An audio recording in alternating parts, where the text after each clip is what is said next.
So hello everyone, जैसा कि मैंने बोला था आपको कि पीवाईक्यू मैं यहाँ पर सॉल्व करवाऊंगा आपको एग्जामिनेशन टाइम पे। तो मेरा रेजिडेंशियल स्टेटस का पीवाईक्यू यानी कि मैंने पूरे इंपॉर्टेंट क्वेश्चन को देख देख कर कि भैया कौन से एग्जाम में क्या आए हैं, किस टाइप के एग्जाम में क्वेश्चन आते हैं, ये वाले क्वेश्चन मैंने आपको यहाँ पर डाल दिए हैं बेटा। अभी मैं जस्ट इसको कुछ ही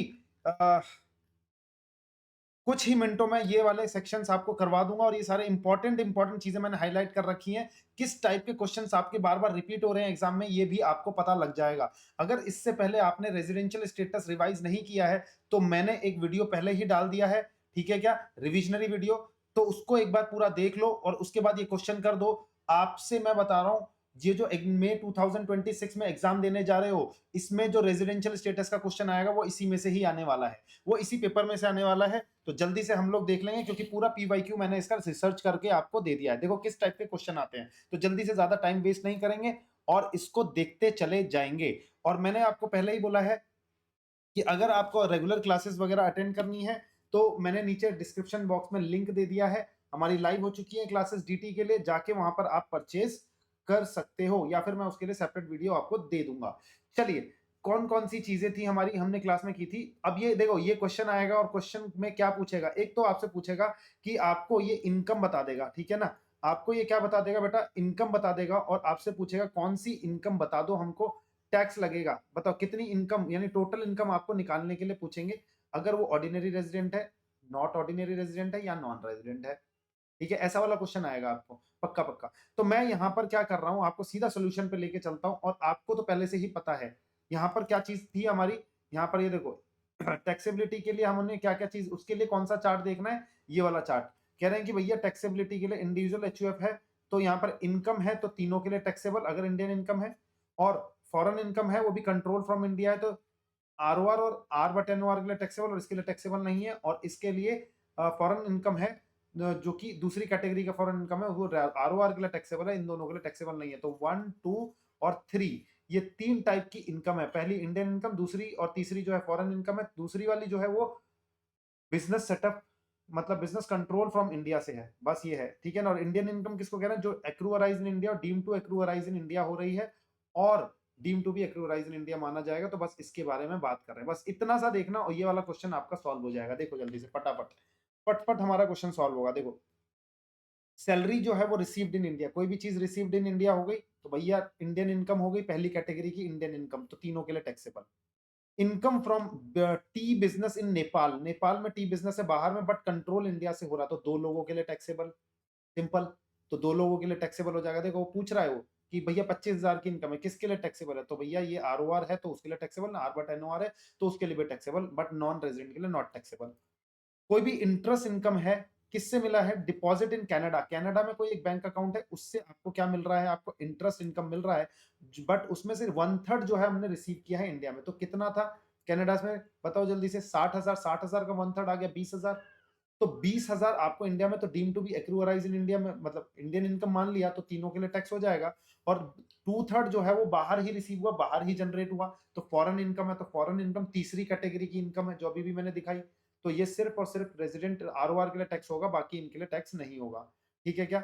अच्छा, कह रहे हैं कि profit from the business in Mumbai controlled from UK, अगर कोई भी प्रॉफिट है बिजनेस से और कंट्रोल कहां से, बिजनेस इन मुंबई है और कंट्रोल बाहर से हो रहा है, तो भाई deem to accrue arise in India होगा ना, क्योंकि प्रॉपर्टी जो है वो इंडिया में है, जो बिजनेस है यानी सोर्स इंडिया में है, तो तीनों के लिए इंडियन इनकम हो गया और इंडियन इनकम हो गया तो ये तीनों के लिए टैक्सेबल हो जाएगा। Past profit from the business in Tokyo remitted to India, कह रहा देखो यहां पर बोला क्या, सबसे पहले पास्ट में कोई प्रॉफिट था जो कि बिजनेस इन टोक्यो था वहां पे हुआ था और उस समय वो अनटैक्स प्रॉफिट था और उसको अब इंडिया में लेकर आ रहे हैं, तो भैया नहीं, टैक्स नहीं होगा किसी के लिए भी, रेमिटेंस है। नेक्स्ट, प्रॉपर्टी जो है, income from property in India, property in India में है but received in USA, receive कहां पे हुई है, यूएसए, तो प्रॉपर्टी इन इंडिया में है तो भैया वो एक्रूअराइज इन इंडिया से माना जाएगा, ठीक है क्या, एक्रूअराइज इन इंडिया माना जाएगा। तो अगर प्रॉपर्टी इन लंदन में है but received in Delhi, receive Delhi में है तो भी इंडियन इनकम माना जाएगा। बोला ना, इंडियन इनकम और deem to India deemed income मान कौन सा माना जाएगा, इंडियन इनकम में क्या क्या आ जाएगा, received in India, deem to received in India, accrue arise in India, deem to accrue arise in India. Property London में है और रिसीव कनाडा में हुआ तो फॉरेन इनकम ही हुई तो आरओआर के लिए ही टैक्सेबल होगा। थर्ड कैटेगरी की फॉरेन इनकम है, ठीक है क्या? अच्छा, थर्ड कैटेगरी की इनकम के बाद बिज़नेस थर्ड कैटेगरी में किसकी बात कर रहा हूँ? यही जो मैंने बात की, ये थर्ड कैटेगरी आ गई, ठीक है ना? ये सेकंड कैटेगरी और ये आ जाएगा इंडियन इनकम फर्स्ट कैटेगरी, ठीक है क्या? थर्ड कैटेगरी कह रहे हैं कि business in China but controlled from Turkey. तुर्की से हम लोग क्या करते हैं, उसको कंट्रोल करते हैं, ठीक है? तो हमें क्या लेना-देना, चाइना का है, फॉरेन इनकम ही है, ठीक है क्या? तो रेज़िडेंट आरओआर के लिए टैक्सेबल, बाकी के लिए नॉट टैक्सेबल। तो यहाँ पर जोड़ देना, ये टोटल इनकम निकल जाएगा। बेटा 4 मार्क्स का आपका ये वाला क्वेश्चन बनकर चलता है। इस टाइप का अगर क्वेश्चन आता है तो आपका 4 मार्क्स का क्वेश्चन आएगा। 4 मार्क्स फ्री के आप पक्के कर लेना, इसमें गलती नहीं होनी चाहिए। नेक्स्ट क्वेश्चन इसी तरीके का है, देख लो। दोबारा इसी तरीके का है, तो हम यहाँ पर आ जाते हैं। तो देखो क्या बोल रहा है वो, salary received in India for 3 months, 3 महीने के लिए सैलरी मिली है इंडिया में। तो बता दो क्या करेंगे? तो तीनों इंडिया में रिसीव हुई है, तो तीनों के लिए टैक्सेबल हो जाएगा। ठीक है ना? तो तीनों के लिए टैक्सेबल हो जाएगा। आगे वो क्या बोल रहा है? कह रहा है कि amount bought in India out of the past untax profit. Past में कोई अनटैक्स प्रॉफिट था, इंडिया में लाए, रेमिटेंस है, तो कोई भी टैक्सेबल नहीं लगेगा। Dividend from foreign company but receive हो रहा है इंडिया में, इंडियन इनकम है। ठीक है क्या? डिविडेंड फ्रॉम इंडियन कंपनी के लिए में से जा रहा है dividend but received in USA, भाई इंडियन कंपनी का डिविडेंड है। ऑलवेज क्या होगा आपके लिए? इंडियन इनकम होगा, सोर्स इंडिया में है। ठीक है क्या? और deem to received in India ना बताया था ना इसको, सेक्शन 9 में deem to received in India, deem to accrue arise in India माना जाता है इसको। अच्छा, profit in sale of share of Indian company के शेयर सेल कर दिए आपने एंड रिसीव्ड इन लंदन, कोई बात नहीं, इंडियन कंपनी के एसेट को सेल किया है, capital asset, accrue arise in India आ गया, तो ये आ जाएगा तीनों के लिए। Deem to accrue Indian income आ जाएगी ना, एक्रू अराइज इन इंडिया, तो इंडियन इनकम तीनों के लिए टैक्सेबल। अच्छा, यहाँ पर बात कर रहे हैं हम लोग pension received, pension for service rendered in India, तो पेंशन मिल रहा है इंडिया में मिल रहा है, तो तीनों के लिए टैक्सेबल हो जाएगा। ठीक है क्या? टेक्निकल फीस आपको मिला है, ठीक है, fees for technical service rendered in India but received in London, तो कमाई कहाँ पे की आपने? इंडिया में देकर की, तो इंडियन इनकम हो जाएगा आपको। ठीक है क्या? कमाई आपने इंडिया से की। अच्छा, income from agriculture land in Nepal received there and then bought in India. कह रहे हैं कि भैया हमने क्या बोला कि एग्रीकल्चर जो है, इनकम जो है वो कहाँ पर है? नेपाल में है और उधर ही मिली है, तो ये फॉरेन इनकम ही होगी तीसरी कैटेगरी की। और एग्रीकल्चर इनकम सर वो तो एग्जेम्प्ट होता है, लेकिन वो इंडिया में होना चाहिए एग्रीकल्चर इनकम, तब एग्जेम्प्ट होगा। बाहर किसी भी देश में तो भैया हम एग्जेम्पशन नहीं देंगे। तो यहाँ पर टैक्सेबल होगा, वो भी किसके लिए? फॉरेन इनकम है तो सिर्फ और सिर्फ आरओआर के लिए टैक्स होगा। Income from profession in Canada, Canada में प्रोफेशन है, बताओ। Income from profession in Canada which is setup in India, setup in India किसके लिए होता है? दो लोगों के लिए टैक्स होता है, सेकंड कैटेगरी की इनकम।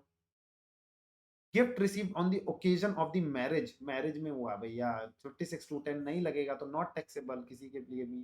ठीक है क्या? अच्छा, आगे बात कर रहे हैं कि income from business in Russia control from Russia, तो बिजनेस भी रशिया में, कंट्रोल तो फॉरेन इनकम हो गई। ओनली किसके लिए टैक्सेबल? आरओआर के लिए टैक्सेबल। डिविडेंड फ्रॉम वेटाइज पेट्रोलियम, वेटाइज की बात कर रहे हैं, वे टीवाईएस अकेडमी की बात, मतलब कंपनी की बात कर रहे हैं, पेट्रोलियम लिमिटेड है, वे TVS petroleum limited in India as an Indian company. अगर मैं बात कर रहा हूँ इंडियन कंपनी है कोई और उससे डिविडेंड मिल रहा है, तो भैया एक्रू अराइज इन इंडिया, तीनों के लिए क्या लग जाएगा? टैक्स हो जाएगा। ठीक है ना? बताया था ना, देखो एक्रू अराइज इन इंडिया कहाँ पर है हमारे नोट्स में, देखो देखो देखो, ये जो था इंडियन कंपनी, यानी देखो dividend paid by Indian company, क्या बोल दिया इसको? Accrue arise in India. Deem to accrue arise in India की डेफिनेशन में आ रहा है, तो काम खत्म। ये ऑलरेडी मैंने इस पूरे चार्ट से मैंने आपको रिवाइज करवा दिया है बेटा, इस पूरे चार्ट से मैंने रिवाइज करवा दिया है। ठीक है क्या? और अगर आपको क्लासेस वगैरह लेना है तो मैंने डिस्क्रिप्शन बॉक्स में दे दिया, देखो ये हमारे कलर्ड नोट्स रहते हैं वहाँ पर। यहाँ पर हम पूरी की पूरे लेक्चर्स को अच्छे से और पूरे के पूरे क्वेश्चन आंसर के साथ एक एक प्रोविजंस को देखते हैं। तो चाहिए तो बेटा आप जाके वहां से बाय कर सकते हैं। ठीक है क्या? मैं बता रहा हूँ बहुत ही बेहतरीन चीज आपको मिल जाएगी। चलिए, और अगर नहीं पता लगा पा रहे हैं तो नीचे मैंने डिस्क्रिप्शन बॉक्स में अपना नंबर दे दिया है, आप कॉल कर सकते हैं और मेरे से इंक्वायरी कर सकते हैं। ठीक है क्या? अच्छा, agriculture income from the land in Rajasthan and it is exempt under section इतना, तो बताओ राजस्थान में है तो एग्जेम्प्ट हो जाता है, तो तीनों के लिए एग्जेम्प्ट हो जाएगा, ये आ जाएगा हमारा तीनों के लिए टैक्सेबल। ठीक है क्या? तो इस टाइप का क्वेश्चन 4 नंबर का आता है, देखो। अब ये देखो, ये क्वेश्चन है आपका, यस और नो बताना है आपको। 3 मार्क्स के लिए क्वेश्चन मिला था हमारा नवंबर 2023 में। ठीक है क्या? तो आपको मैं सीधा सीधा क्या बता रहा हूँ, सीधा आंसर पे लेके चलता हूँ, कुछ हिंट्स आपको दे रहा हूँ कि कौन से वाले के लिए आपने बात की है। चलो आ जाओ। कह रहे हैं कि कोई भी हायरिंग चार्ज है paid outside India for machinery used in situated in India. कोई से भी हायरिंग चार्जेस आपने पे किए हैं, ठीक है, किसी को, और मशीनरी कहाँ पर यूज हुई है, इंडिया की मशीन यूज हुई है, तो यूज इंडिया में हुई है तो उसको एक्रू अराइज इन इंडिया माना जाएगा। बेशक आप रिसीव कहीं पर भी करें, उसको एक्रू अराइज इन इंडिया माना जाएगा। ठीक है क्या? दूसरा क्या बोल रहे हैं हम लोग यहाँ पर, दूसरा बोल रहे हैं कि इनकम ऑफ नॉन रेजिडेंट और non citizen of India from shooting, shooting करके लेके जा रहे हैं। बताओ ये क्या बोल रहे हैं, कह रहे नॉन रेजिडेंट पर्सन जो है वो क्या कर रहा है, यहाँ पर आ रहा है और वो शूटिंग करके लेके जा रहा है, एक फिल्म की शूटिंग यहाँ पर करता है इंडिया में, एंड उसको कह रहे हैं it is accrue arise in abroad माना जाएगा, प्रोवाइडेड अगर वो क्या नहीं हो, वो क्या बोल रहे हैं, प्रोवाइडेड वो क्या होना चाहिए, फिल्म इंडिया में रिलीज नहीं होनी चाहिए, और फिल्म इंडिया में आउटसाइड इंडिया ही रिलीज होनी चाहिए। कोई प्रोडक्शन फर्म है बाहर, इंडिया में आके क्या कर रहे हैं, तो deem to accrue arise in India कब माना जाएगा, कब माना जाएगा डीम टू, अगर बिजनेस कनेक्शन कब माना जाएगा, जब अगर वो उन्होंने यहाँ पर रिलीज कर दी, तो ये बिजनेस कनेक्शन नहीं माना जा रहा, तो हम कह रहे हैं डीम कोई भी इनकम जो है deem to accrue arise in India नहीं है तो नॉट टैक्सेबल हो जाएगा। कह रहे हैं कि कैपिटल गेन, गेन यस और नो बताना था आपको, ठीक है क्या, और उसका रीजन कह रहे हैं capital gain arising through transfer of house property situated in India. अगर ट्रांसफर हो रहा है, कैपिटल गेन किससे मिल रहा है, कि अगर कोई हमने यहाँ का घर बेच दिया है एंड बेशक उसका प्लेस ऑफ रजिस्ट्रेशन कहीं पर भी हो आउटसाइड इंडिया, तो उसको it is deem to accrue arise in India माना जाएगा, नहीं माना जाएगा, यस इसको deem to accrue arise in India माना जाएगा। Salary paid by the government to the citizen of India, India और सर्विस रेंडर्ड आउटसाइड इंडिया, ये कह रहे हैं कि गवर्नमेंट अगर पे कर रहा है किसी इंडियन सिटीजन को और रेंडरिंग सर्विस कहाँ कर रहा है, बाहर को, तो इसको एक्रूअराइज इन इंडिया माना जाएगा। हाँ, सेक्शन 9 इसको पकड़ लेता है, एक्रूअराइज माना जाएगा। कह रहे हैं कि past past period foreign untaxed profit, वही जो अभी अभी इनकम हम डिस्कस कर रहे थे कि एक बार टैक्स लग चुका है उस पर, टैक्सेबिलिटी हम देख चुके हैं, बट वो इंडिया में फिर हम लेकर आ रहे हैं तो उस पर टैक्स नहीं लगेगा। तो आप देख रहे हो बार बार आपको पास्ट एंड टैक्स प्रॉफिट के बारे में बात कर रहे हैं, सेक्शन 9 के बारे में बात कर रहे हैं, तो past and tax profit section 9 वाले सेक्शन आपको अच्छे से करके जाने बेटा। Gift received by non resident on the occasion of the wedding, तो वेडिंग पे मिला है तो भाई एक्रू अराइज इन इंडिया तो माना जाएगा, कोई दिक्कत वाली बात नहीं है। अगर वो रेजिडेंट से मिल रहा है तो एक्रू अराइज इन इंडिया माना जाएगा, बट वो एग्जाम्प्ट हो जाएगा अगर वो वेडिंग पे मिल रहा है तो। ठीक है क्या, यस और नो, यस सर। चलिए क्वेश्चन नंबर 4 पे चलते हैं सर, 4 मार्क्स का आया हुआ है आपका नवंबर 2023 में, तो देखेंगे इसको क्या बोल रहा है। कह रहे हैं कि मिस्टर संजय है has following income during the previous year में following income है, कंप्यूट करना है taxable income of mister Sanjay for the assessment year if he is ordinary resident और नॉट ऑर्डिनरी रेजिडेंट। अगर ये दोनों है, ऑर्डिनरी रेजिडेंट और नॉट ऑर्डिनरी रेजिडेंट, तो इसके केस में आपको स्टेटस बताना है उसका। कह रहे हैं कि interest on England development bonds में पैसा लगाया था उन्होंने और उससे उसको इंटरेस्ट इनकम हुई है, 1/3 रिसीव्ड इन इंडिया। तो बताओ 60,000 का 1/3 जो होता है वो रिसीव्ड इन इंडिया है, तो वो तो इंडियन इनकम बन गई, तो वो दोनों के लिए टैक्स हो जाएगा। 1/3 वाला जो पोर्शन है 20,000, वो दोनों के केस में टैक्स हो जाएगा, और बाकी जो है वो फॉरेन इनकम है, तो फॉरेन इनकम दोनों के केस में टैक्स नहीं किया जाएगा। चलिए, interest receive from non resident, from a non resident से इंटरेस्ट रिसीव हुआ है 5,000 का against a loan given to him. ठीक है, उसको क्या बोल रहे हैं, संजय जो कह रहा है कि उसको इंटरेस्ट रिसीव हुआ है, ठीक है क्या, नॉन रेजिडेंट से, और इंटरेस्ट, और उसने लोन दिया है, आपने किसी नॉन रेजिडेंट को आपने लोन दे दिया to run a business in India. Business अगर इंडिया में रन कर रहा है वो, यानी इन्वेस्टमेंट अगर इंडिया में कर दी है उस नॉन रेजिडेंट ने, तो हम कहेंगे कि भैया वो टैक्सेबल हो जाएगा, एक्रू अराइज इन इंडिया मान लिया जाएगा। Interest receive from non resident 5,000 against a loan given to him run in business in India, business में इंडिया में बिजनेस में लगाया किसी, ठीक है क्या, तो हम बता देंगे भैया वो क्या हो रहा है, एक्रूवराइज इंडिया, इंडियन इनकम है ना, बता इंडियन, इंडिया में किसी बिजनेस पे लगाया हुआ है तो इंडियन इनकम आ गई। अच्छा, नेक्स्ट बात करेंगे हम लोग किस पे, रॉयल्टी रिसीव फ्रॉम अखिल, अखिल से उसने रॉयल्टी रिसीव कर ली, और रेजिडेंट पर्सन है, अखिल से रॉयल्टी रिसीव की, यानी उसको दिया होगा कोई टेक्निकल सर्विसेज, ठीक है, run in the business outside India 20,000, कोई 20,000 का इनकम है जो एक किसी रेजिडेंट को दे दिया। क्या कह रहे हैं यहाँ पर, किसने दिया, बोलो जल्दी से, रॉयल्टी रिसीव फ्रॉम अखिल, तो यानी कि इसने मिस्टर जो संजय है, संजय नॉन रेजिडेंट या फिर नॉन रेजिडेंट ने क्या दे दिया उसको, अखिल को दिया, अखिल को क्या दे दिया, टेक्निकल पेटेंट राइट दे दिया मान लो कोई, और उसने आउटसाइड बिजनेस में इन्वेस्ट कर दिया, तो कोई दिक्कत थोड़ी है यहाँ पर इंडिया में अगर किया होता उसने बिजनेस में, इंडिया में इस्तेमाल किया होता उसने वो पैसों का, तो हम उस रॉयल्टी को मान लेते कि भाई deem to accrue arise in India है, बट इस केस में वो उसने बाहर ही किया है उसका इस्तेमाल, तो deem to accrue arise in India नहीं है। Income from business in Sri Lanka, Sri Lanka की बात कर रहे हैं बेटा, बिजनेस इन श्रीलंका में है, and out of which 15,000 received in India, तो 15,000 तो इंडियन इनकम हो गई, 10,000 फॉरेन इनकम हो गई उसकी।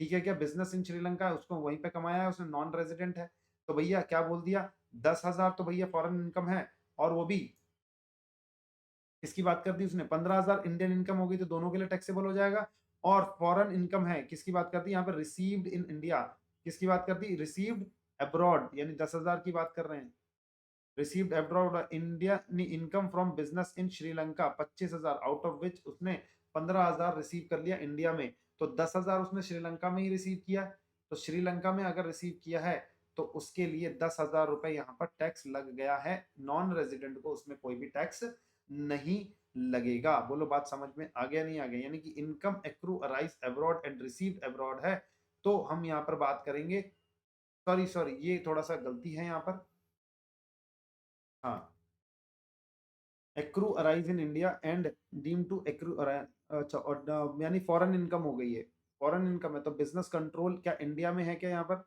यहाँ पर बिजनेस कंट्रोल इंडिया में है क्या, देख लो यहाँ पर, not ordinary resident taxable in the previous, देखो ऐसा कुछ लिखा नहीं गया कि कंट्रोल उसका इंडिया में है, ठीक है क्या,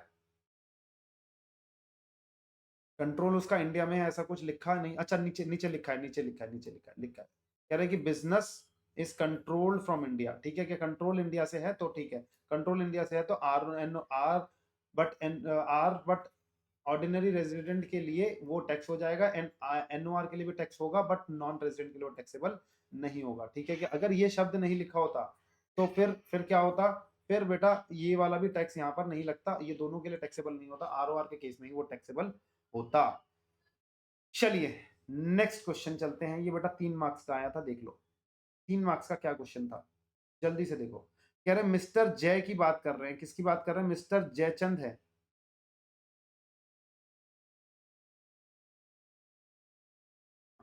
मिस्टर जयचंद एक इंडियन सिटीजन है, लेफ्ट करता है India for doing business in country x, कोई दूसरी कंट्री में के लिए जा रहा है वो, ठीक है क्या, कौन सी डेट पे गया भैया, 2016 में चला गया वो, रेगुलरली वो कितने दिन के लिए आता है, 119 दिन के लिए आता है in the previous year, regularly हर साल वो 119 दिन के लिए इंडिया में आता है, and he has the business in in country x which is controlled from India, and उससे इनकम कितनी है उसकी भैया, एंड कंट्रोल इन इंडिया से उसकी इनकम कितनी है, उसकी इनकम है यहाँ पर 600 lakh, and country x does not tax any individual, मान लो कंट्री एक्स अगर मान लो यूएई है, दुबई टैक्स हेवन है, वहां पर कोई भी जितनी इनकम कमाते हो कोई टैक्स नहीं लेता, जैसे ही ये हिंट मिल जाता है आपको, आपके दिमाग में आ जाना चाहिए सेक्शन कौन सा, निर्मला ताई वाला, तो मैंने जो हमने क्लास में डिस्कस किया था कि निर्मला ताई ने क्या कहा था कि भैया अगर आपकी इंडिया से इनकम कोई भी नॉन रेजिडेंट है जो ऊपर में नॉन रेजिडेंट निकल गया और इंडिया से इनकम आपकी 15 लाख से ज्यादा है, इंक्लूडिंग कौन सी इनकम, इंडियन इनकम 15 लाख से ज्यादा, और इंक्लूडिंग कौन सी इनकम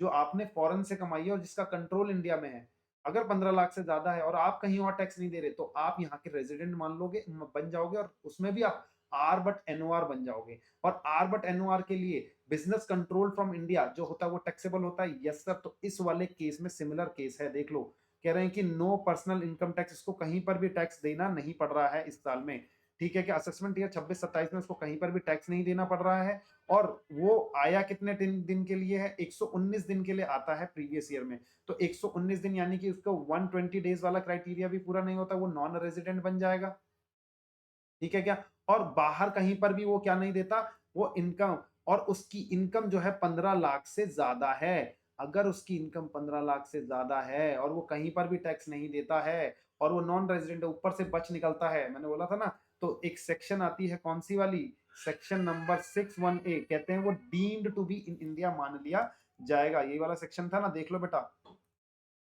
सेक्शन कौन सा था हमारा, ये वाला, ये रहा, ये देखो, मैं बोल रहा हूँ इस चार्ट से मैंने रिवीजन ऑलरेडी करवा रखा है बेटा, देख लेना, कह रहे हैं कि ये क्या बोल रहा है, कोई सा भी इंडिविजुअल है जो सिटीजन ऑफ इंडिया है, ठीक है क्या, इंडियन सिटीजन है, 15 लाख से ज्यादा कमाता है, तो deem to receive deemed resident मान लिया जाएगा अगर वो कहीं और टैक्स पे नहीं करता, और वो हमेशा क्या बनेगा, आर बट एनओआर बन जाएगा। तो हमारे केस में भी वही है, कह रहे हैं इंडियन, कह रहे हैं वो तो वैसे 19 दिन के लिए आ रहा है, 119 दिन के लिए आ रहा, तो वो क्या बन गया, नॉन रेजिडेंट बन जाएगा। लेकिन हम इंडियन सिटीजन, उसकी टोटल इनकम कितनी है, इंक्लूडिंग जो कंट्रोल इंडिया 600 लाख, जो कि एक्सीड कर देता है कितना, 15 लाख को, 15 लाख को एक्सीड करता है, नॉन रेजिडेंट है, 15 लाख को एक्सीड करता है और कहीं और टैक्स नहीं देता, तो वो क्या मान लिया जाएगा इसके हिसाब से, वो डीम्ड रेजिडेंट मान लिया जाएगा, not liable to tax in X country में, तो हमारा इंडिया मान लिया जाएगा। तो आरओआर के लिए इसको किस पर टैक्स देना पड़ेगा बेटा, 600 लाख पर उसको टैक्स देना पड़ेगा, 600 लाख पर उसको टैक्स देना पड़ेगा। ये वाला बड़ा ही इंपॉर्टेंट है, इसको ध्यान में रखना, ये वाले सेक्शन को बेटा, 3 कंडीशन अगर पूरी हो गई ना, ध्यान में रखना। कह रहे हैं वो इस साल नॉन रेजिडेंट आ गया है किसी भी रीजन से, देखो रेजिडेंट हो गया तो कोई दिक्कत नहीं, फिर ये सेक्शन नहीं लगी। ये सेक्शन किसके लिए लग रही है, नॉन रेजिडेंट था वो, कहीं से बच निकला था वो, ठीक है क्या, नॉन रेजिडेंट बन गया था वो, और 15 लाख से इंडियन इनकम ज्यादा है उसकी, तो उसको हम पकड़ के अपना सिटीजन बना लेते हैं, ठीक है। और सिटीजन ऑफ इंडिया है, तो यहाँ पर इंडियन सिटीजन भी लिखा हुआ है, देखो सिटीजन ऑफ इंडिया होना चाहिए ये, ठीक है, और नॉन रेजिडेंट बन जाता है। चलिए नेक्स्ट हम बात करते हैं किसके बारे में, ये 6 नंबर, ये मई 2024 में ये वाला क्वेश्चन आया था। मिस्टर प्रशांत है, एज क्या है उसकी, 35 ईयर्स, ऑस्ट्रेलिया का सिटीजन है, सिटीजन ऑफ ऑस्ट्रेलिया, बट वो पर्सन ऑफ इंडियन ओरिजिन, ध्यान में रखना, पर्सन ऑफ इंडियन ओरिजिन के लिए क्या था, प्रोविजन 120 डेज वाला था। अगर उसकी इनकम, देखो जैसे ही पर्सन ऑफ इंडियन ओरिजिन आ गया था, तो मैंने क्या बताया था, ये रहा पर्सन ऑफ इंडियन ओरिजिन, ये रहा पर्सन ऑफ इंडियन ओरिजिन। अगर पर्सन ऑफ इंडियन ओरिजिन है और उसका अप टू इनकम जो है, इंडिया की इनकम 15 लाख तक है, तो उसके लिए सिर्फ और सिर्फ क्या देखेंगे बेटा, 182 डेज ही देखोगे आप, उससे ज्यादा आप लोग नहीं देखोगे। लेकिन अगर वो 182 डेज से लेकिन 15 लाख से अगर ज्यादा कमाता है, उसकी इंडियन इनकम इंक्लूडिंग फॉरेन का इनकम जो कि कंट्रोल इंडिया से हो रहा है, तो उसके लिए 182 डेज या फिर 120 डेज मिनिमम रहना चाहिए, और 365 डेज पास्ट 4 ईयर्स में, अगर ये कंडीशन पूरी हो गई तो वो हमेशा क्या बन जाएगा, आर बट एनओआर बन जाएगा, इंडियन ओरिजिन, ठीक है क्या। तो देखो यहाँ पर क्या हो रहा है, कह रहे हैं कि वो कह रहा है कि भैया उसने who is settled in Australia and visit India for 125 days, but ये 125 डेज वो विजिट कर रहा है इंडिया में every year in the financial past year में, ठीक है क्या। तो क्या पिछले 4 साल में, क्या वो पिछले 4 साल में, देखो एक तो क्या हो गया बताओ जल्दी से, और ड्यूरिंग द फाइनेंशियल ईयर की बात करते हैं, देखो during the financial year 25 and 26 में ही विजिटेड इंडिया, इंडिया को विजिट करता है टोटल पीरियड 181 डेज के लिए, ठीक है क्या, 181 डेज के लिए वो इंडिया में आया हुआ है, ठीक है। चलो इस साल वो 180 डेज, 181 डेज, 182 डेज तो वो पूरा नहीं किया उसने, ठीक है। द पर्पस ऑफ विजिट क्या है उसका, कह रहा है कि वो मैनेज करना चाहता है, वो उसकी फैमिली यहाँ पर रहती है, उससे मिलने आया है और मैनेज करना चाहता है, एक ऑफिस इन चेन्नई में उसका बिजनेस है, ठीक है कि नहीं, श्रीलंका में बिजनेस है उसका, और वो चेन्नई से उसको मैनेज करता है, चेन्नई से मैनेज करता है, देखो आ गया ना वही वाला केस, कि चेन्नई से मैनेज करता है उसको। तो ड्यूरिंग द ईयर उसका कंट्रोल, पहले तो कह रहे हैं कौन कौन सी इनकम है देख लो पहले। तो पहले तो हम बात कर लेंगे कि भैया इंडियन ओरिजिन है, तो क्या है, क्या 15 लाख से उसकी इनकम ज्यादा है या नहीं है उसकी Indian income, Indian income including foreign से जो कमा रहा है उसकी इनकम। तो देखो ये तो फॉरेन ऑस्ट्रेलिया से कमा रहा है और ऑस्ट्रेलिया में ही कंट्रोल कर रहा है, तो इसको तो हम इंक्लूड नहीं करेंगे 15 लाख के लिए। 15 लाख के लिए क्या इंक्लूड किया जाएगा बेटा, ये वाला जो इनकम है Sri Lanka control from India 16 lakh, तो सीधा सीधा यहाँ पर क्या हो गया सर, 15 लाख से ज्यादा है, पर्सन ऑफ इंडियन ओरिजिन है, तो हम क्या बोलेंगे 180 डेज और 182 डेज, और या फिर 120 days in the previous year, और 365 डेज इन लास्ट 4 ईयर्स। अगर ये पूरा हो जाता है, यहाँ पे पूरा हो जाता है, तो वो आर बट एनओआर बन जाएगा, आर बट एनओआर बन जाएगा। तो फिर उसके बाद उसके लिए बात कर रहे हैं, कह रहे हैं अगर देख लो अब ये आर बट एनओआर है कि नहीं है, कह रहे हैं 182 डेज तो पूरा नहीं किया उसने, क्या वो 120 डेज मिनिमम रहा है प्रीवियस ईयर में, यस प्रीवियस ईयर में 120 डेज रहा है, और पास्ट ईयर में भी, पास्ट 4 ईयर में भी क्या बोला, हर साल कितने दिन आता है वो 125 डेज आता है, तो पास्ट 4 साल में तो 400 दिन, तो 100 दिन भी आएगा, तो 400 दिन ऐसे ही हो गए, तो ये वाला क्राइटेरिया पूरा हो गया, तो वो क्या बन जाएगा, आर बट एनओआर बन जाएगा। बोलो बात समझ में आया नहीं आया, R but NOR not ordinary resident बन जाएगा, क्योंकि वो 120 डेज पूरे कर दिए उसने, और 365 डेज उसने पूरा कर दिया पास्ट 4 ईयर्स में, ठीक है। अब उसके लिए टैक्स इंसिडेंस क्या होगा बताओ जल्दी से, फॉरेन इनकम क्या एनओआर के लिए टैक्सेबल होगी, आंसर इज नो, क्या कंट्रोल्ड इन इंडिया टैक्सेबल हो गया? Answer is yes. और क्या कैपिटल गेन उसको शॉर्ट टर्म कैपिटल गेन लगा है हुआ है इंडियन कंपनी के शेयर, तो इंडियन इनकम है टैक्सेबल होगा? Answer is yes. और अगर बोल रहे हैं agriculture India land in Australia है और received there and then bought to India, कह रहे हैं भैया इसकी बातें हम लोग नहीं करेंगे। तो यानी सिंपल शब्दों में क्यों क्यों नहीं करेंगे? क्योंकि भाई ऑस्ट्रेलिया में ही था एग्रीकल्चर इनकम, वहीं रिसीव किया था, तो ये तो भैया फॉरेन इनकम हो गई ना। तो फॉरेन इनकम जो है नॉट नॉट ऑर्डिनरी बंदे के लिए, नॉट ऑर्डिनरी रेजिडेंट के लिए टैक्सेबल नहीं होती है, और वो बाद में इंडिया में लेकर आए हैं। ठीक है क्या? तो ये भी टैक्सेबल नहीं। तो 16 लाख और सिर्फ 50,000 रुपए, 50,000, यही दोनों टैक्सेबल होंगे। तो देख लो 16 लाख और 50,000 ये दोनों टैक्सेबल हो गए। ठीक है क्या? और टोटल मिला के उसके लिए टैक्सेबल कितना होगा? 16,50,000। चलिए जल्दी से नेक्स्ट वाला क्वेश्चन। ये आया था आपका किसमें? नवंबर में आया हुआ है 2022 में। 6 नंबर का क्वेश्चन है बेटा। क्या है? बिल्कुल ही आसान क्वेश्चन है। देखो कह रहे हैं कि एक इंडिविजुअल है, इंडियन सिटीजन है, और वो यूएई में रहता है, टैक्स हेवन है। टैक्स हेवन जब बता दिया मतलब क्या? वहां टैक्स नहीं लग रहा उसको कुछ भी। तो जैसे ही आपको पता लगता है वहां टैक्स नहीं लग रहा, तो पहले कह रहे हैं कि भैया सार्थक है जो कि इंडिविजुअल है, इंडिया का सिटीजन है, सिटीजन भी इंडिया का, नेवर केम टू इंडिया। तो ये नॉन रेजिडेंट यहाँ पर बन गया या नहीं बन गया? यस। लेकिन जब वो नॉन रेजिडेंट बन गया और कहीं और वो टैक्स नहीं दे रहा है, और उसका देखेंगे इंडियन इनकम क्या ज्यादा है क्या 15 लाख से? देखो जल्दी से। कह रहे हैं कि Indian income accrue arise 15 lakh देखने के लिए क्या करोगे आप? कह रहे हैं कि accrue arise income UAE and not tax in India. भैया ये तो फॉरेन इनकम है, इसको हटा दो। फॉरेन इनकम है, ये आ गई आपकी फॉरेन इनकम। कह रहे हैं कि income deem to accrue arise in India, कह रहे हैं इंडियन इनकम आ गई 5 लाख की इंडियन इनकम। ठीक है। अच्छा नेक्स्ट क्या बोल रहा है? Deemed to accrue arise in India. क्या बोल दिया बेटा? Deem to accrue arise in India, ये भी इंडियन इनकम हो गई। और arising in UAE profession setup in India. Profession यानी कंट्रोल यहाँ पर है, प्रोफेशन सेटअप इन इंडिया, ये भी, इसको भी क्या बोल दिया जाएगा? इसको भी हम इंक्लूड करेंगे या नहीं करेंगे? यस, 15 लाख की लिमिट के लिए इसको भी इंक्लूड किया जाएगा। तो टोटल मिला के यहाँ पर इन तीनों को मिलाओगे तो कितना हो गया? 10, 18 और ये 23 लाख रुपए, यानी कि उसको वो इंडिया से 23 लाख रुपए कमा कर लेके जा रहा है। तो निर्मला ताई को ये बर्दाश्त नहीं है। निर्मला ताई देखो नॉन रेजिडेंट के केस में इस पर तो टैक्स लेती थी, और 10 लाख पर भी टैक्स नहीं, 8 लाख पर भी टैक्स लेगी या नहीं लेगी? 8 लाख पर टैक्स लेगी, लेकिन वो बच निकलता था किससे? किससे? 10 लाख रुपए के लिए वो बच निकलता था। तो बस निर्मला ताई ने बोल दिया था इसी चीज के लिए, कह दिया था कि भैया अगर इंडिया में कहीं और आपको टैक्स नहीं मिला, यानी सिंपल दुबई बंदे या दुबई वगैरह जो ऐसे देश हैं जो कि टैक्स नहीं ले रहे हैं, टैक्स हेवन है, तो कह रहे हैं कि भैया अगर तुमने वहां पर कमाया है और इंडिया में तुम वहां पर तो तुम कमा ले रहे हो, वहां तुम कमा ले रहे हो, इंडिया में कोई भी टैक्स नहीं दे रहे हो, तो क्या हो जाएगा? जल्दी से बता दो। तो कह रहे हैं कि 10 लाख रुपए तो आप आर बट एनओआर हो जाओगे। आर बट आप अपने रेजिडेंट मान लोगे और आर बट एनओआर बन जाओगे। और आर बट एनओआर के लिए आपने तीनों चीजों को टैक्स, तीनों चीजों पर आपको टैक्स देना है। तो चलिए पहला क्या क्वेश्चन पूछ रहा है? वो कह रहा है कि पहला उसने क्वेश्चन क्या पूछा? कह रहे हैं कि डिटरमाइन कर रहे हैं रेजिडेंशियल स्टेटस ऑफ, डिटरमाइन करना सार्थक। तो बताओ 26 एंड 27 में सार्थक का रेजिडेंशियल स्टेटस क्या होगा? कह रहे हैं पहले तो वो नॉन रेजिडेंट निकला, बट उसका जब इनकम देखा तो वो एक्सक्लूडिंग, यानी कि क्या बोल रहे हैं हम लोग, फॉरेन इनकम को एक्सक्लूड करने के बाद 23 लाख रुपए से ज्यादा निकला, यानी कि एक्सकीड कर दिया उसने 15 लाख का। तो वो हमारा क्या हो जाएगा? आर बट एन आर हो जाएगा। He would be deem to be resident India. बेटा ये कितनी बार आ रहा है सोच लो। ठीक है ना? तो ये 2-3 बार रिपीट हुआ है, इसको ढंग से करके जाना है। तो जैसे ही आर हो गया आपका, तो बस आपके लिए इन 3 इनकम को टैक्स कर दिया जाएगा। 23 लाख पर उसको टैक्स देना पड़ेगा। दूसरा क्वेश्चन क्या पूछा उसने? दूसरा क्वेश्चन पूछ रहा है वो, what would be your answer if income arising in UAE from business setup in India is 2 lakh instead of 10 lakh. मतलब क्या चीज हो गया? कह रहे हैं कि भैया जो इनकम हम लोग जनरेट कर रहे हैं, कह रहे हैं 2 लाख, जो हमने ऊपर बताया था ना, ये वाली इनकम, ये वाली इनकम जो है 10 लाख की जगह अगर ये 2 लाख रुपए होती तो क्या होता?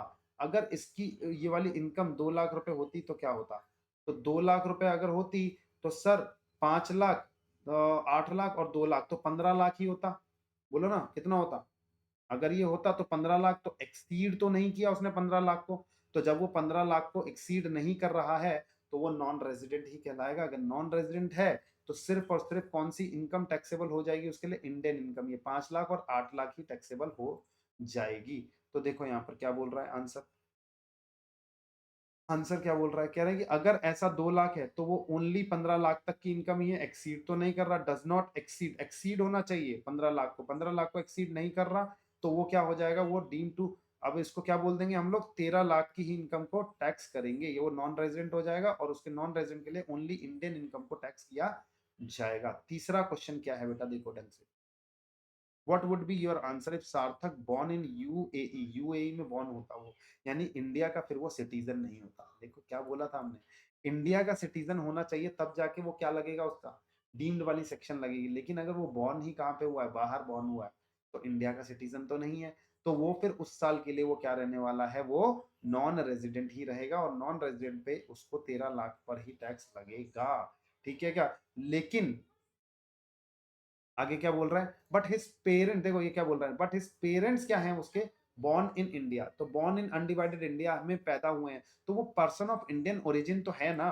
ठीक है, तो पर्सन ऑफ इंडियन ओरिजिन नहीं चाहिए ना, लेकिन हमको ये डीम्ड वाला सेक्शन लगाने के लिए पर्सन ऑफ इंडियन ओरिजिन उसके लिए चाहिए कि person of Indian origin India में आएगा और 15 लाख से तक कमाया उसने, और तो उसके लिए देखा जाएगा 180, 15 लाख तक अगर उससे नीचे है तो उसको 180 2 डेज ही देखा जाएगा, लेकिन अगर वो 182 डेज नहीं रहा है तो वो सीधा सीधा नॉन रेजिडेंट बन जाता है। तो देखो यहाँ पर कितने दिन रहा है बेटा, वो कितने दिन रहा है भाई, आया ही नहीं वो तो कभी, तो वो तो नॉन रेजिडेंट ही रहेगा, तो नॉन रेजिडेंट रहेगा तो अब उसके लिए 13 लाख की इनकम ही टैक्स की जाएगी, तो ध्यान में रहे, बिल्कुल इंपॉर्टेंट क्वेश्चन चल रहा है बेटा, यही क्वेश्चन में से आपको आपको मिलेगा कहां पर, आपके मई 2026 में कवर हो जाएगा यहीं से ही।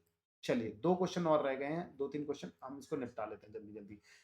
अब ये जो है सेक्शन 9 में से क्वेश्चंस पूछ रहे हैं आपसे, तो ध्यान में रखना, लोन वाला इंपॉर्टेंट सेक्शन है, ये देखेंगे।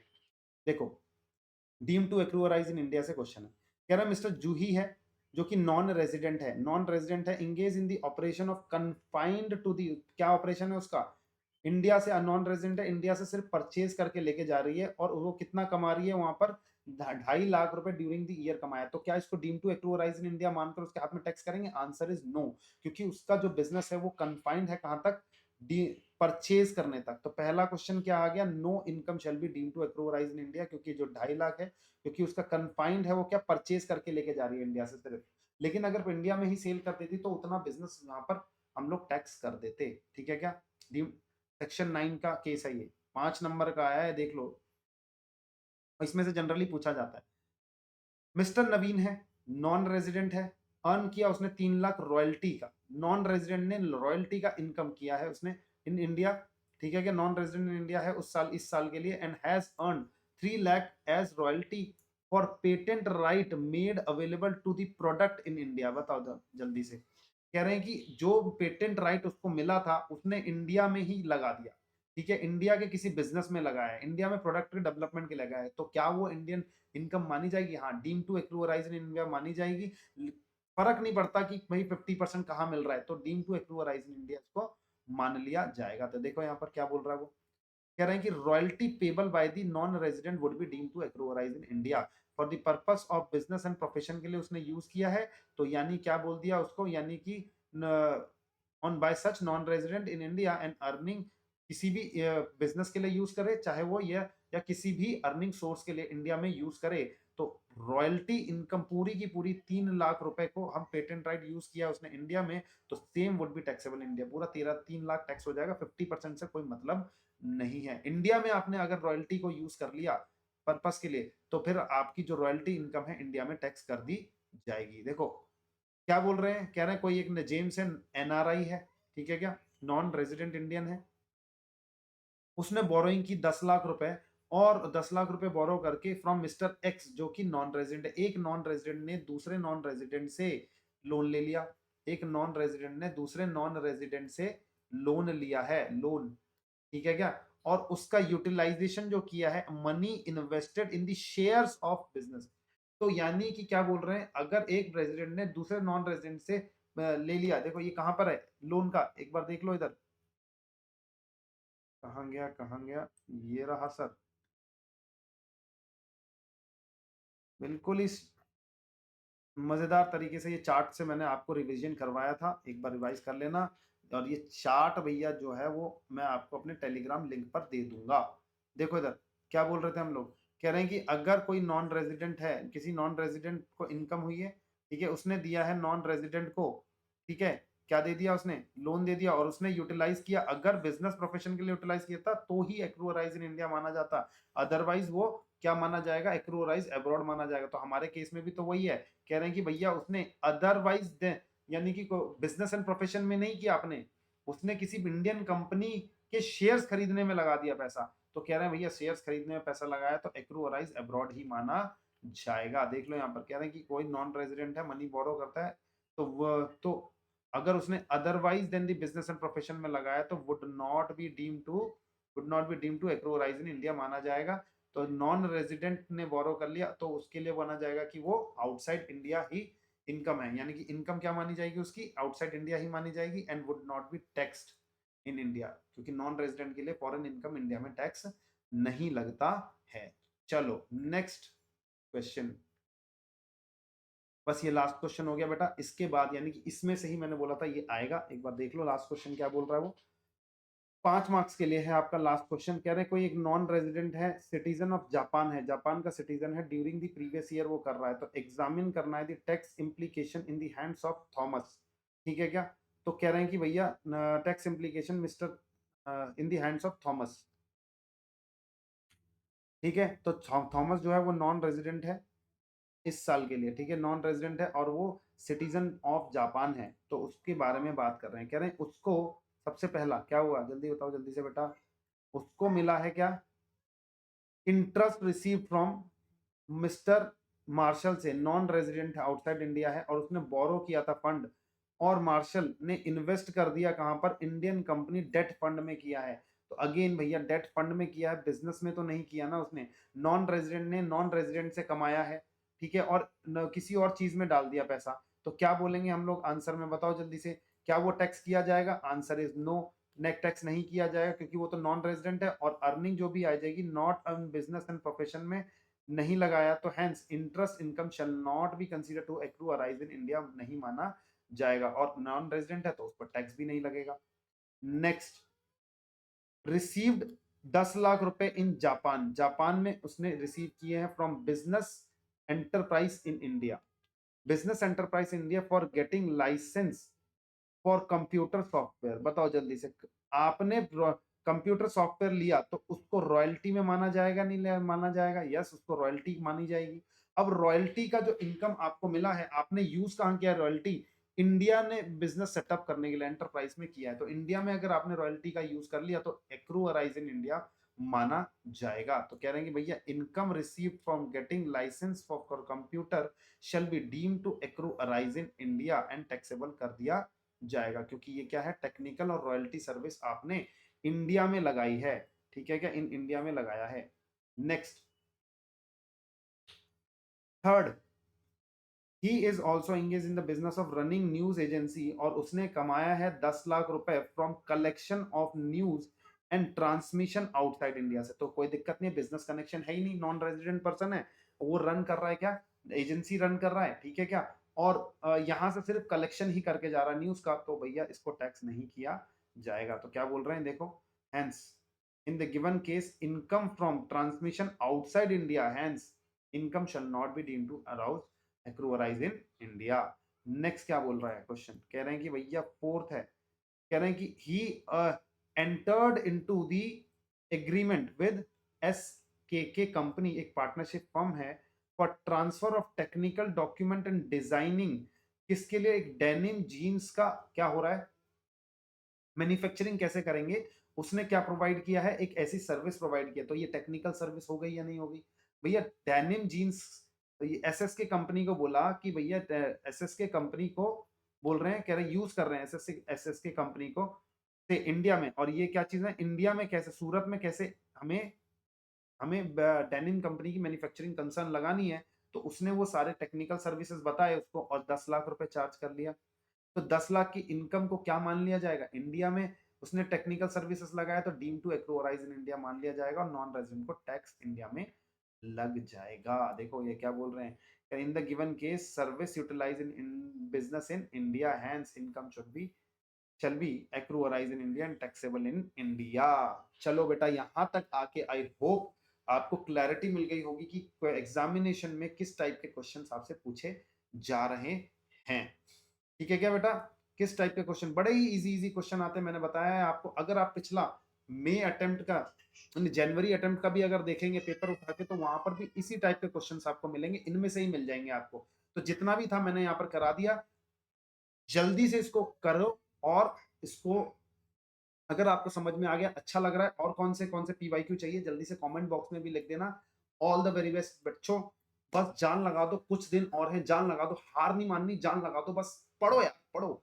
ठीक है, जितने कुछ मत सोचो, कुछ नहीं सोचना आपको, अभी के टाइम पे नेगेटिव नहीं होना है, कुछ भी नहीं होना, तैयारी आपकी अच्छी है, कोई दिक्कत नहीं है, डर लग रहा है, सब कुछ हो रहा है, रिलैक्स रिलैक्स और पढ़ते जाओ। सिर्फ कुछ दिन और रह गए, क्विट करने का मत सोचना, पढ़ते जाओ। ठीक है, पढ़ते जाओ पढ़ते जाओ पढ़ते जाओ। मैं बोल रहा हूँ, अब मैंने बोला कि अगर आपकी तैयारी सही से नहीं हुई है तो आप रिवीजन देख लेना और इस क्वेश्चन को कर लेना, आपका काम बनकर चलेगा। और अगर आपको लगता है सर बहुत ही ज्यादा डिफिकल्टी हो रही है, बहुत ज्यादा समझ में नहीं आ रहा है हमको, डीटी में कोई प्रॉब्लम हो रही है, तो भैया क्लास को जरूर बाय कर लेना। ठीक है, फुल क्लैरिटी आपको वहां पर दी गई है क्वेश्चंस के साथ। ठीक है ना? चलिए, thank you very much student, all the very best.